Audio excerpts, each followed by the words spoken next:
Mesdames, Messieurs, bienvenue à ce JT des JT du 28 janvier 2024. Les titres. Résolutions et recommandations issues de la rencontre avec le chef de l'État Patrice Talon ont été dévoilées à la faveur d'une conférence de presse vendredi 26 janvier dernier par les députés de l'Union progressiste Le Renouveau à Cotonou. À l'occasion, le parti a dévoilé sa position liée à la modification du code électoral. Le séminaire international du cercle de réflexion et d'échange entre les dirigeants et des administrations fiscales, SCREDAF, a eu lieu du 23 au 25 janvier 2024 à Cotonou. Retour dans cette édition sur le lancement officiel. Le Burkina Faso, le Mali et le Niger quittent avec effet immédiat la communauté économique des États d'Afrique de l'Ouest, CEDEAO. Plus de précisions dans ce JT des JT. L'École supérieure d'administration, d'économie, de journalisme et des métiers de l'audiovisuel ESAE offre de nouveaux challenges pour l'année universitaire 2023-2024. Étudiantes et étudiants, parents d'élèves nouveaux bacheliers, ESAE, c'est la garantie d'une formation de qualité à des conditions très avantageuses. À Gbedjromede, à Kpakpa, à Boumekalavi et Parakou, inscrivez-vous en administration générale, administration du travail et de la sécurité sociale, trésor et finances publiques, impôts, diplomatie et relations internationales, journalisme et métiers de l'audiovisuel, gestion des marchés publics, planification et développement local, sciences économiques, sciences juridiques et toutes les filières des sciences de gestion. ESAE vous offre des bourses, demi-bourses et de réductions pour les premières inscriptions dans toutes ces filières. Waouh! En licence 1, 2 et 3 et en master, bénéficiez jusqu'à 50% de réduction sur tous nos sites. N'est-ce pas génial? Infoline. ESAE Gbedjromede, 3e rue à droite en quittant le carrefour Le Jador pour la BIBE Jéricho ou au plus 229 90 93 65 21 98 98 14 00 à Kpakpa au plus 229 52 88 33 33 à Boumekalavi au plus 229 52 88 44 44 Parakou au plus 229 52 46 12 12. ESAE, l'excellence à un nom.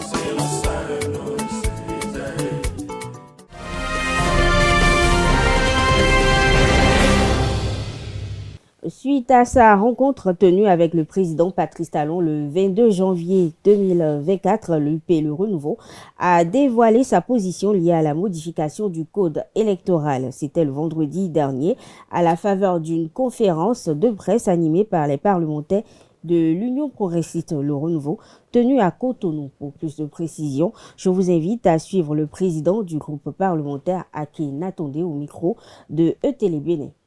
S'il est retenu que les députés en exercice parrainent en l'état de la législation, la perte de la légitimité politique pour ceux qui ne seraient pas réélus serait manifeste. Comme il en serait ainsi des maires en exercice dont le pouvoir de parrainer serait maintenu. S'il est retenu que seuls les maires issus des élections communales et municipales de 2026 seront admis à parrainer, la rupture de l'égalité avec les députés en exercice serait également une tâche dans le dispositif. Les corrections appelées devraient permettre de régler à la fois la question de l'égalité et l'apostrophe entre tous les parrains, maires et députés compris, la question de la légitimité politique et la question de la légalité. Et ici, il n'y a pas d'apostrophe. Le groupe parlementaire est disposé à examiner toute solution et tout mécanisme qui satisfont à la triple condition de la légalité, de l'égalité et de la légitimité. Les recommandations du chef de l'État à notre endroit, à la suite de l'exposé de notre position d'État, le chef de l'État a fortement recommandé que le groupe parlementaire UP Le Renouveau se concerte avec les autres groupes parlementaires, notamment les démocrates, afin que les corrections au test soient faites de façon consensuelle. Le chef de l'État nous a appelés à la discipline de groupe et en a profité pour nous réaffirmer son attachement aux fondamentaux de la Constitution du Bénin que sont 1. La forme républicaine et la laïcité de l'État. 2. La limitation d'âge. 3. La limitation à 2 mandats pour tout président de la République. Le chef de l'État a particulièrement insisté sur ce dernier aspect avant de nous dire fermement qu'il se mettrait en travers de toute réponse législative qui ne respecte pas les fondamentaux. Le Bénin a abrité du 23 au 25 janvier 2024 à Cotonou le séminaire du cercle de réflexion et d'échange des dirigeants des administrations fiscales CREDAF. Le lancement a eu lieu mardi dernier et a été présidé par le conseiller technique au budget du ministre de l'Économie et des Finances, Marc Agbantais, dans un hôtel de Cotonou. Retour sur le lancement signé Canal 3 Bénin. En prélude à sa conférence annuelle prévue en juin prochain à Brazzaville au Congo, le Centre de réflexion et d'échange entre dirigeants des administrations fiscales tient un séminaire préparatoire à Cotonou. Thème des discussions, collecte des données, les administrations fiscales à l'épreuve des solutions technologiques innovantes, intelligence artificielle, data mining. Ce séminaire préparatoire est une occasion pour les pays membres du CREDAF de partager leurs expériences et leurs connaissances sur les dernières innovations technologiques dans le domaine de la collecte des données. La collecte des données est une fonction cruciale de nos administrations dans la mesure où elle nous permet de garantir l'équité et de renforcer la lutte contre la fraude et l'évasion fiscale. Cependant, l'utilisation des technologies soulève des défis, notamment en termes de protection des données et de confidentialité. Par conséquent, je souhaite que durant les 3 jours de travaux, nous échangions sur ces enjeux et que nous réfléchissions ensemble aux meilleures pratiques à mettre en œuvre au sein de nos administrations fiscales. L'introduction du data mining dans l'administration fiscale offre une opportunité inestimable pour renforcer l'efficacité et l'équité de la collecte des impôts. Le data mining permet d'analyser de vastes ensembles de données pour identifier des schémas, des tendances et des anomalies. En exploitant ces informations, les autorités fiscales peuvent mieux cibler les contribuables qui échappent à l'impôt, réduisant ainsi l'évasion fiscale et renforçant la justice fiscale. Les travaux sont ouverts ce mardi 23 janvier 2024 par le représentant du ministre de l'Économie et des Finances chargé de la coopération. Le CREDAF, en collaboration avec la Direction générale des impôts du Bénin, a choisi d'organiser ce séminaire pour accompagner les pays membres dans les réformes, renforcer leurs capacités et favoriser l'échange d'expériences.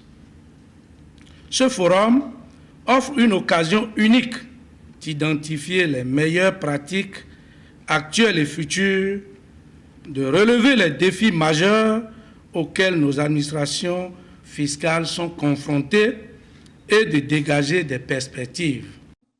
Les travaux de ce séminaire international qui seront constitués de sessions plénières et ateliers prennent fin le jeudi 25 janvier 2024.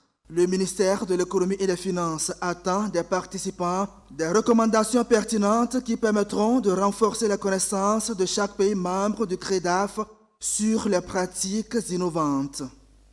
L'Association des médecins et pharmaciens biologistes du Bénin a tenu une conférence de presse vendredi 26 janvier dernier, ce autour du cadre réglementaire de l'exercice de leurs fonctions au Bénin. Le compte-rendu est signé ESAE TV. Outiller les médecins et pharmaciens biologistes sur la réglementation en la matière en République du Bénin. C'est à cet exercice que se sont prêtés des médecins et pharmaciens biologistes, des étudiants et d'autres acteurs du domaine ce vendredi. Il est important dans l'exercice de leurs fonctions de savoir exactement dans quel cadre est-ce qu'ils doivent agir dans leurs faits et gestes et dans leurs pratiques quotidiennes. Parmi ces tests, nous avons parlé des codes de déontologie, aussi bien du code de déontologie du médecin que du code de déontologie du pharmacien, puisque ce sont les professions de base du médecin, du pharmacien biologiste. Nous avons également parlé de la loi 2020 portant protection des personnes en République du Bénin, qui cadre également l'exercice de cette fonction-là. Également, nous avons parlé de la loi 97-020 qui parle de l'autorisation d'exercer en clientèle privée du médecin, du pharmacien biologiste. Au cours de cette conférence organisée et conduite par l'Association des médecins et pharmaciens biologistes du Bénin, la question de la qualité des soins a été également abordée. Les trois piliers sur lesquels la qualité sera fondée au Bénin sont la sécurisation des patients, la certification des établissements de santé et l'accréditation des professionnels de santé. Cette conférence était l'occasion de multiples échanges et débats. Vous avez de l'importance des réformes en cours dans le secteur, notamment les propositions de l'ARS, parce que pour ce que j'en sais, il y a beaucoup de choses qui vont bouger, qui vont changer. Ce service est logé sous la direction des hôpitaux, au ministère de la Santé. D'accord. Donc, il lui revient à ce service-là. Ce service est dirigé par le docteur Alban Joum. C'était également l'occasion pour les membres de cette association de lancer un appel aux dirigeants. D'aider la corporation à mettre en pratique ces différentes lois déjà qui existent et également à mettre en pratique les différentes réformes qui sont en train d'être mises en place par l'autorité compétente au niveau de ce secteur-là. L'Association des médecins et pharmaciens biologistes du Bénin a pour objectif principal de contribuer au renforcement de la qualité des prestations du sous-secteur de la biologie médicale au Bénin. L'IAJPECO, l'Institut des artisans de justice et de la paix, le Chant d'Oiseau, a tenu à son siège à Cotonou le 25 janvier dernier une conférence sur le thème la coopération régionale et les défis sécuritaires transfrontaliers en Afrique occidentale. La dite conférence s'est déroulée en présence de plusieurs cadres du pays et des étudiants. Reportage aux AETV. L'Institut des artisans de justice et de paix, IAJPCO, a organisé ce jeudi 25 janvier 2024 au Chant d'Oiseau de Cotonou une conférence sur le thème la coopération régionale et les défis sécuritaires transfrontaliers en Afrique occidentale. Tournons nos regards vers nous-mêmes. Il est facile de se tourner vers la Chine, vers la Russie ou d'autres pays. Mais est-ce que entre États africains, est-ce que nous nous entendons? Est-ce que nous nous unissons? Il est facile de libéraliser les transports, de supprimer les visas. Cela ne suffit pas. Est-ce que réellement nous sommes en communion d'esprit, de cœur et vraiment engagés pour un développement concret? Un développement qui puisse permettre à l'homme intégral de s'épanouir et de ne pas être exclu. Oui, l'IAJP travaille à l'inclusion au plan de l'éducation, au plan du développement, au plan de l'esprit.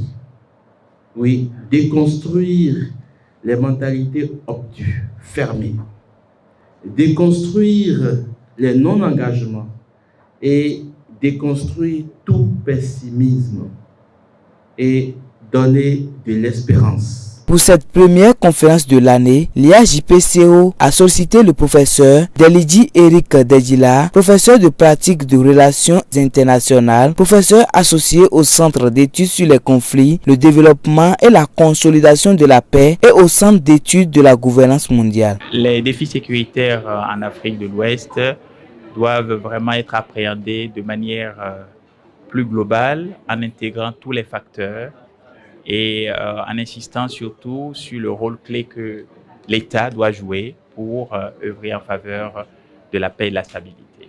Un élément central, c'est de garantir dans nos pays africains davantage de justice sociale, de veiller à ce que les valeurs du vivre ensemble soient la priorité des élites politiques, parce que c'est de cette manière qu'on consolide les appareils d'État qui doivent demeurer notre horizon moral.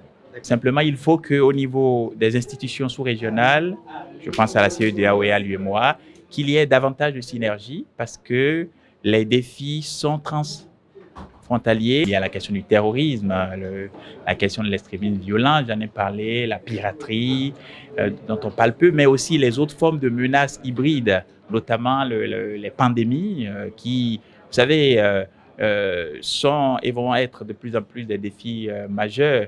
Un virus ne demande pas le visa pour passer une frontière. Donc, si on a un problème de pandémie dans un pays, ça peut rapidement toucher les autres. Donc, il faut mettre en place des mécanismes pour faire la surveillance, pour faire aussi le monitoring quand il y a ces formes de menaces asymétriques et hybrides. Cette conférence s'est déroulée en présence de plusieurs autorités politico-administratives, des membres des organisations de la société civile, des partis politiques, des étudiants et des citoyens soucieux de la paix dans la sous-région. Après l'exposé du conférencier principal, les participants ont été invités à donner leur point de vue sur le thème et à aussi poser des questions aux conférenciers du jour pour éclairer leur lanterne sur des zones d'ombre qu'ils auraient relevées. J'ai retenu beaucoup de choses de cette conférence.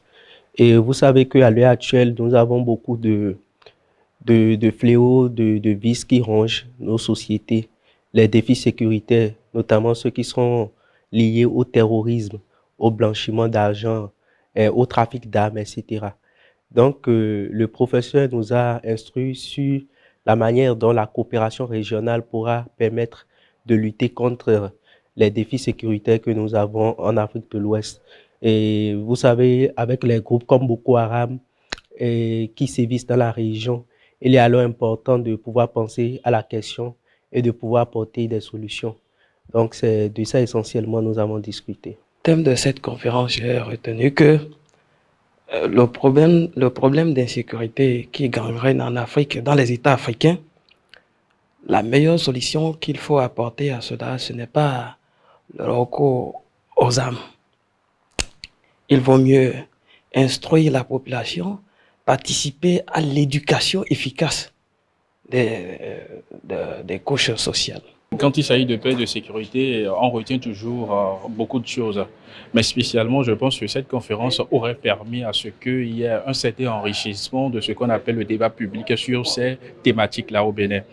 Et toutefois, je pense que ça aurait été bien qu'il y ait plus d'acteurs de la société civile ou des acteurs politiques afin de mieux saisir la chose. Il est vrai que le temps qui nous était imparti était un peu par rapport à tout ce qu'on pourrait étudier ou bien essayer de comprendre sur la thématique. Cette première conférence est un franc succès qui ouvre la porte aux autres activités de l'IAJPCO prévues au titre de l'année 2024.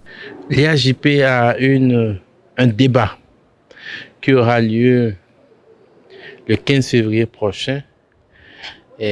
Aujourd'hui, on a écouté un universitaire, un professeur de renom, qui est professeur au Graduate Institute à Genève, un professeur béninois, Eric Degila, qui, en plus de sa charge de professeur, de chercheur, tutoie et conseille les grands de ce monde, les présidents de grandes institutions, les DG, OMS, UNICEF, UNESCO, HCR, Nations Unies, il les tutoie, il les conseille. Donc après l'avoir écouté, le 15 février prochain, nous allons nous tourner vers des acteurs politiques locaux qui vont nous parler sur les questions régionales de terrorisme axé sur le Bénin. La 3e édition du Café Environnement a pris son envol le jeudi 25 janvier dernier à l'UAC. Plusieurs innovations sont au menu. L'initiatrice Inès Kwasi les a dévoilées au micro de ZAE TV. Aujourd'hui, c'est la rentrée du Café Environnement ce 25 janvier 2024. Nous avons lancé ce programme depuis janvier 2022 et chaque année, nous tenons 10 sessions de janvier à octobre. Nous avons impacté 15 000 personnes chaque année, 15 pays engagés et une belle participation chaque année à la COP. La dernière, c'est la COP 28.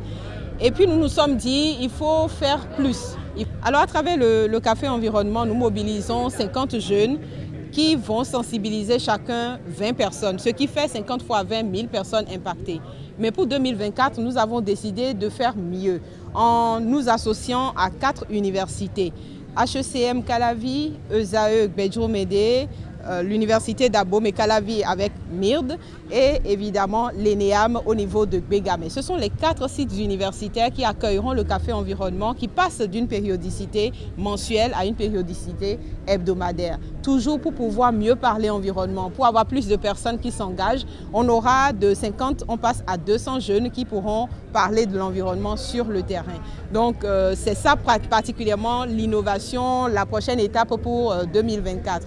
On parle aujourd'hui du thème observation de la Terre, enjeux et implications de la jeunesse pour que les jeunes comprennent que c'est notre rôle à tous d'observer ce qui se passe autour de nous. Dans notre cadre de vie, qu'est-ce qui se passe et comment est-ce que je peux améliorer la vie dans mon environnement immédiat? Comment est-ce que professionnellement aussi je peux faire des choses, faire des choix de métier, faire des formations qui me permettent en fait d'être un sachant du domaine et de pouvoir faire mieux. Après être ambassadeur, on peut devenir professionnel de l'environnement. Le palais des congrès de Cotonou a abrité le mardi 23 janvier dernier la première session ordinaire du Comité national de pilotage du projet Cohésion sociale COSO. À l'occasion, le comité a adopté son budget exercice 2024. Pour plus de précision, voici le reportage signé Icône TV.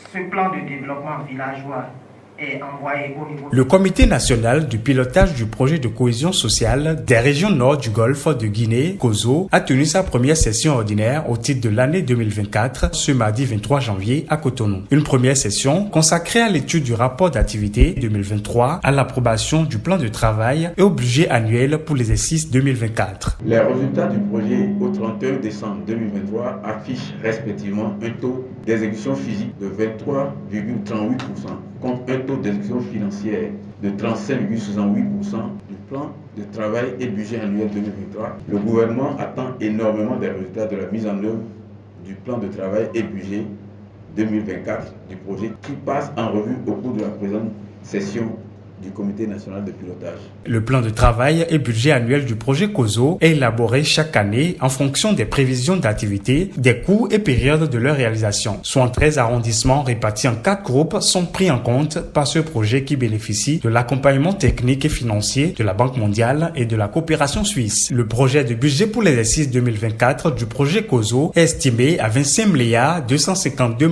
569 000 francs CFA pour un taux d'exécution financière de 59% au 31 décembre. Pour l'exercice 2024, de grands résultats sont à atteindre. Les résultats poursuivis sont l'élaboration, l'approbation et la validation de 454 plans de développement villageois ou de quartiers de ville, de 40 plans d'action d'arrondissement, la réalisation d'au moins 500 sous-projets communautaires, la réhabilitation ou la construction d'au moins 338 infrastructures socio-économiques, la réhabilitation ou l'agrandissement d'au moins 34 marchés ruraux, la formation et le financement d'au moins 68 groupements d'intérêt économique ou d'associations socio-professionnelles, l'élaboration et la validation de la stratégie de développement de l'Académie du DCC, la publication d'au moins 2 études sur les thématiques clés de fragilité, conflit, violence ou de fragilité climatique, la tenue de la présidence du comité de coordination régionale, la gestion et la coordination du projet au niveau régional et national. Au regard de ces objectifs, le Bénin est impatient de compter les réalisations du projet à travers une approche inclusive d'amélioration de la résilience des communautés bénéficiaires. Mis en œuvre depuis le 20 septembre 2022, le projet de cohésion sociale des régions du nord du Golfe de Guinée prendra fin le 31 mai 2027.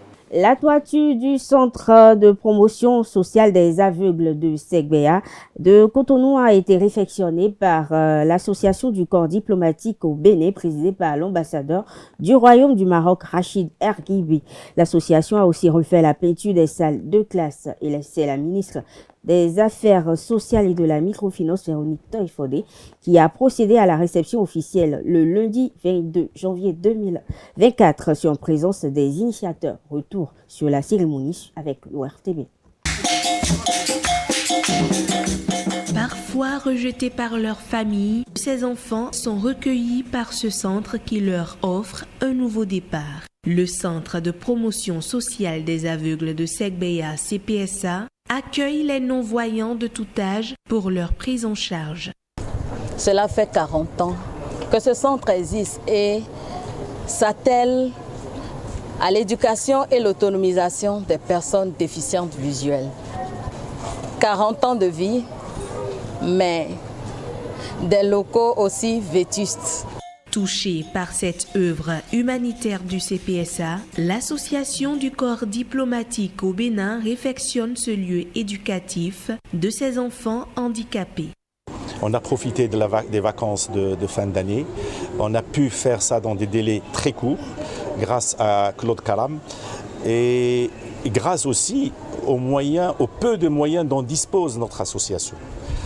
C'est une association qui, je dis... L'électricité n'est plus à démontrer, cela fait des décennies qu'ils existent et il faut absolument revoir en termes de modernité, en termes d'infrastructures adaptées tout simplement.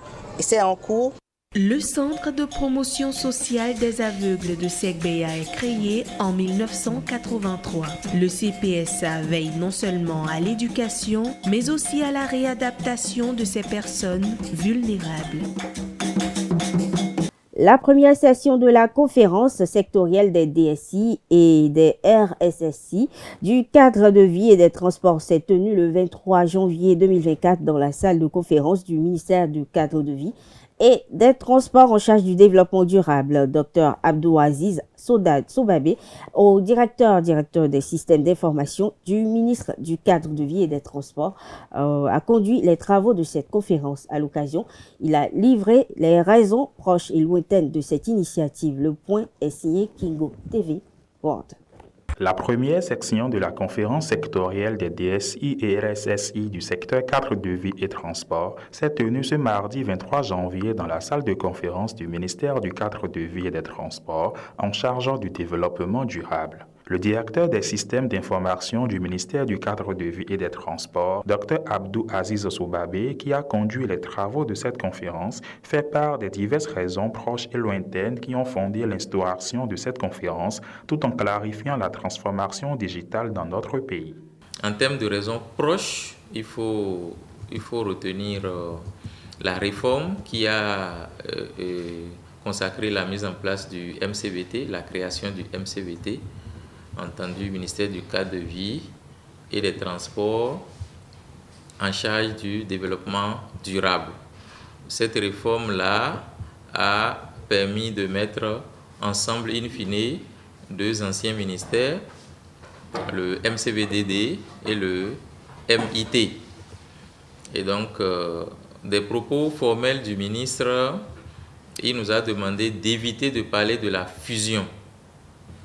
Il a été très clair, il a dit qu'il ne s'agit pas d'une fusion entre le MCVDD et le MIT, mais il s'agit d'une réforme ayant conduit à la création du MCVT. Parce qu'il y a eu des propos du genre MCVDD a phagocyté, mythe, chacun y allait de son imagination. Le ministre a tenu un discours clair en nous disant qu'il y a eu une réforme, il n'y a pas eu de fusion, il n'y a pas eu de phagocytation, il y a eu réforme portant création du MCVT. Et donc quand vous regardez l'ex-MCVDD, était un ministère d'une très grande envergure, l'ex-MIT également était un ministère d'une très grande envergure au plan national. In fine, les attributions de ces deux ministères se retrouvent au niveau du MCVT.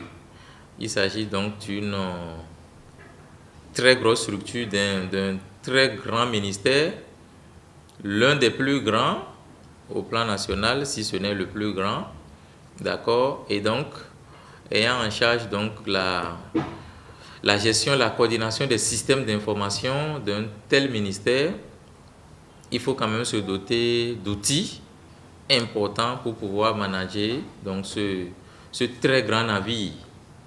Si on ne sait pas s'y prendre, ça va aller dans tous les sens, ce qui ne serait pas bien. Et donc, de façon très proche, cela fait partie des raisons qui nous ont motivés à dire attention, nous sommes désormais dans un environnement qui est très grand, très vaste, des attributions très diversifiées, des structures autonomes de très grande envergure, etc., mais avec une nécessité d'une bonne coordination. Donc voilà l'une des raisons. Mais l'autre raison est que, également, nous avons souvent le grand défi des ressources nécessaires à la gestion des systèmes d'information. Ressources humaines, ressources financières, ressources matérielles. Cela nous fait souvent défaut. Et dans l'organisation des ministères, nous ne sommes pas dans une position, je dirais, favorite dans l'allocation des ressources. Nous sommes deux directions centrales, les DSI et les DPAF. Et vous connaissez le rôle que jouent les DPAF. Et donc, face à ce rôle-là et de nos besoins de plus en plus croissants, si nous ne sommes pas bien organisés pour essayer donc de nous faire entendre, nous n'aurons nos bouches que pour crier. Et puis, en définitive, nous n'aurons pas de résultats. Si nous n'avons pas de résultats, on peut l'imputer à un problème de compétence, ce qui n'est pas forcément le cas. Donc, la nécessité d'organisation s'impose à nous, voyez-vous. Donc, de façon très proche, je dirais, voilà, donc, entre autres raisons qui nous ont motivés à mettre en place ce cadre qui nous permettra donc de renforcer notre synergie et donc de pouvoir peser de tout notre poids pour qu'au sein du ministère, nous puissions avoir une voix très audible.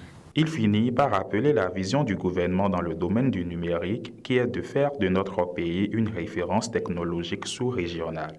La vision du gouvernement, comme vous le savez, c'est de faire de notre pays un hub technologique sous-régional. C'est une vision très forte et cette vision est accompagnée d'un cadre stratégique réglementaire très bien élaboré. Cadre stratégique, vous le savez très bien, le Bénin s'est doté d'un schéma directeur national des systèmes d'information, un plan national de connectivité, stratégie nationale d'intelligence artificielle des mégadonnées, etc. Politique de sécurité des systèmes d'information, stratégie nationale de sécurité numérique, etc., etc.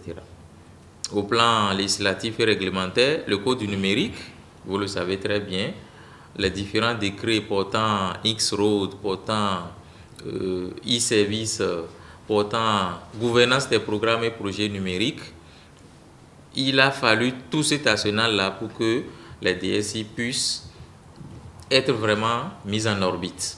Et donc c'est pour ça qu'il faut saluer, c'est pour cela que j'insiste en disant que tout ce que nous faisons n'est pas venu de nulle part. Donc c'est venu d'une vision bien pensée au niveau du gouvernement et d'un accompagnement conséquent. Certes, ce n'est pas encore ce que nous voulons, mais nous avons notre rôle à jouer pour que nous puissions également avoir ce que nous voulons. Pour rappel, le Club DSI Bénin est la première organisation béninoise dans son domaine et regroupe des décideurs informatiques d'entreprises privées, d'entités publiques, d'organisations non gouvernementales et internationales localisées sur tout le territoire du Bénin. L'éminent journaliste, chroniqueur et écrivain Jérôme Carlos a été conduit à sa dernière demeure le jeudi 27 janvier dernier, ce à travers l'Office des défunts, suivi d'une messe de requiem à la cathédrale Notre-Dame de l'Immaculée Conception de Porto Novo. À la fin de la messe, personnalités et amis proches du défunt se sont prononcés au micro de Zaï TV. C'est dommage que ce soit à des moments comme celui-là, comme ceux-là, qu'on reconnaisse la grandeur des grands hommes. Nous sommes des hommes, nous devons et nous côtoyons tous les jours des grands hommes, des hommes superbes, magnifiques, des gens comme Jérôme Carlos. On n'en aura pas tout le temps, mais pendant qu'il était là, on aurait dû le célébrer. C'est dommage que ce soit aujourd'hui qu'on le célèbre. En tout cas, moi, comme je l'ai dit, Jérôme Carlos restera au plus profond de mon cœur et ce sera pour l'éternité jusqu'à mon dernier souffle. Jérôme Carlos, merci pour tout ce que tu nous as donné. Merci pour ta générosité. Merci pour ta gentillesse. Et merci surtout pour ton humour et ton sourire. Merci Jérôme Carlos. On a de très bons souvenirs de lui. C'est un monsieur qui ne lésine pas sur les mots. Et c'est quelqu'un de très ponctuel qui suit tout ce qui se fait et qui fait de très bonnes remarques. Je suis tellement touché parce que le jour où il est décédé, on a parlé ensemble. J'étais sur le plateau, j'ai fini l'émission à 9h, décryptage à 9h, et il m'a rappelé Naturellement, on a bien parlé et subitement à 16h, 17h, m'a dit qu'il est décédé. Je faisais partie des dernières personnes avec qui il a discuté sur lui. En tant qu'invité du plateau, je pense que c'est un monsieur, c'est un bon monsieur. C'est important que nous soyons tous là. Vous avez vu la mobilisation, c'est la preuve que celui que nous sommes venus pleurer était quelqu'un de grand, d'immense. Nous retenons de l'homme sa disponibilité légendaire parce que chaque fois que vous l'appelez, il est disponible, il répond à vos questions, il répond à vos sollicitations. Ça ne court pas les rues, pour nous c'est important. Nous retenons également de l'homme sa qualité de vie. Vous voyez, jusqu'à présent, personne n'a battu son record de son hauteur. Il est champion du Bénin. Donc ça veut dire quoi? Il avait une qualité de vie, il aimait prendre soin de lui-même, même dans son apparence physique, vous constatez bien que Jérôme Carlos était quelqu'un de complet. Un personnage grandiose. Une belle personne, belle dans son âme, et puis dans tout ce qu'il laisse à la postérité. Un journaliste émérite, une icône, et puis un écrivain de bonne réputation, qui a semé des graines, je crois, qui sont en train d'éclore. Il laisse quand même quelque chose de positif, Cap FM. Et puis tout ce qu'il a laissé comme ouvrage, je pense que cet homme mérite bien que tout ce monde se rassemble autour de sa dépouille pour le célébrer, pour lui dire un dernier adieu. Jérôme Carlos le mérite bien.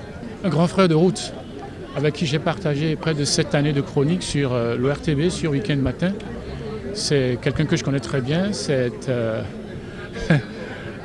un grand combattant de la sphère intellectuelle, de l'écriture, et avec qui j'ai partagé beaucoup de très belles et grandes choses. Et puis, venir le voir aujourd'hui, lui rendre un dernier hommage était une obligation certaine, avec beaucoup d'émotion, de respect également, que nous avons donc accompli cet ultime devoir. Il a été au rendez-vous des réformes, des états généraux de la presse et qui ont conduit à tout ce que nous vivons depuis 20 ans. Cette année, nous allons célébrer les 20 ans du CNPA, de l'UPMB. Il fait partie des artisans. Et pour nous, c'est une perte, ce n'est pas encore une perte.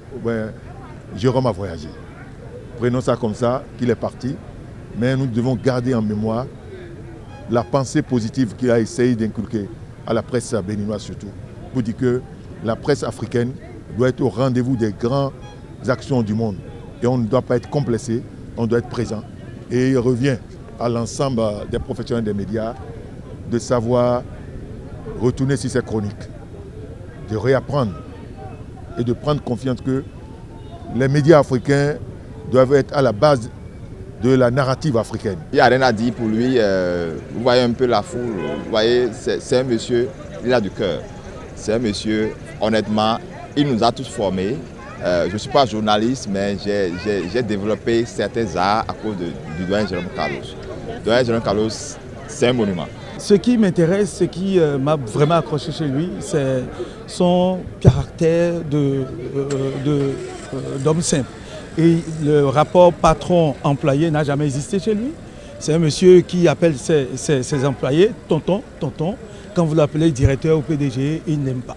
Une simplicité qui ne dit pas son nom, qui intéresse plus de moi. Je crois qu'on a beaucoup à garder de lui, de ses chroniques, de ce qu'il a fait, de ce qu'il a enseigné. D'abord éducateur et puis journaliste, et tout ce qu'il a donné à la jeunesse, à la postérité, je crois qu'on a beaucoup à garder de lui et restera gravé dans la mémoire de tous les Béninois, et de l'Afrique tout entière.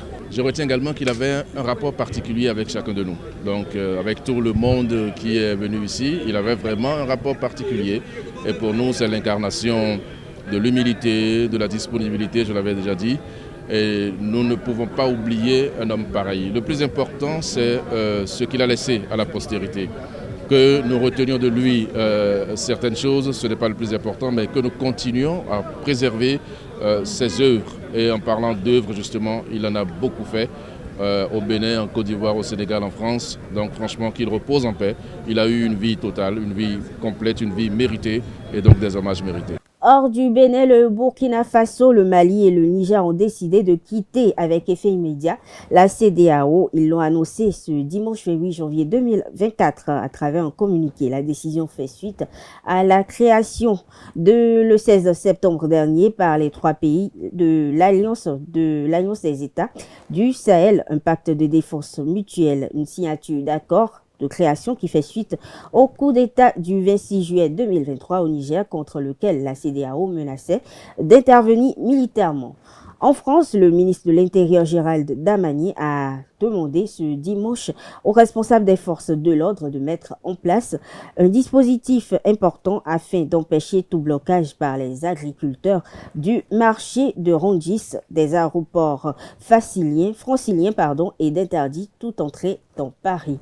Pour finir, l'Iran a envoyé 3 nouveaux petits satellites dans l'espace une semaine après avoir lancé un satellite à 750 km de la Terre. Ce malgré la condamnation exprimée par la France, l'Allemagne et la Grande-Bretagne qui accusent le pays de vouloir utiliser la technologie spatiale pour augmenter la portée de ses missiles. Mesdames, Messieurs, c'est sur cette note internationale que prend fin cette édition. Merci de l'avoir suivi. Bonne soirée à toutes et à tous et très bonne semaine.